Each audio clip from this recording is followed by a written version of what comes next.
এবার যখনই আমাদের বাড়ি থেকে কেউ আসে তখনই বলি আমাদের এলাকার বিখ্যাত মিষ্টি নিয়ে আসার জন্য। এটাতে কি পরিমাণ মজার!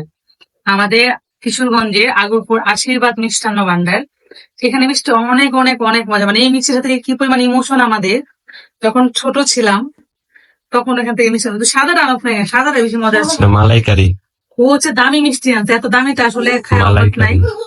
ছোটবেলায় যে ছোটটা খেতাম, এটা দেখেন কি সুন্দর হচ্ছে একদম মালাই দেওয়া, তো যে খেতে কি মজা! বিসমিল্লাহ।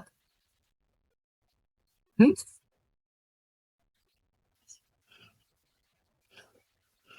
ছোটবেলায় মিষ্টি খাইতে খাইতে দাঁত একটু ছিল না। বাপের সামনে একটা দাদু ছিল মিষ্টি খেতে। আমারও তো দাঁত ছিল না। ঘটনা ছিল, আমার বাবা হচ্ছে মিষ্টি দোকান আমাদের নামে ভাড়া করে দিছিল। লাইক হচ্ছে আমরা যা খাইতে পারি খাবো, মাস শেষে আমার বাবা বিল দিত। তো এক মাসে এমন হলো খাইতে খাইতে তখনকার সময় 10,000 টাকা খাই দিচ্ছি। মানে বান্ধবী টান্ধবী নিয়ে মিষ্টি দোকানে ঢুকতাম, মানে স্কুলে যাইতো নিতাম, মাছ তুলতাম, টিফিনে টাইমে মানে মিষ্টিটাও অনেক কিছু ছিল। তারপর আমার মা তো চিল্লাছিল, আমার বাবা তখন, আমার বাবা তো বাইরে থাকে, তখন আমার বাবা বলে আমার মেয়ে খাইছে, তোমার সমস্যা কি? 20,000 টাকা বিল হলে আমি দেবো, তুমি চিল্লাও কেন? মানে টানা মানে 2-3 বছর আমার বাবা দোকান ভাড়া করে দিছিল যে আমরা খাওয়ার জন্য। আর আমার বাবা আমাদের কোনো অভাব দেয় নাই জীবনে, টাকা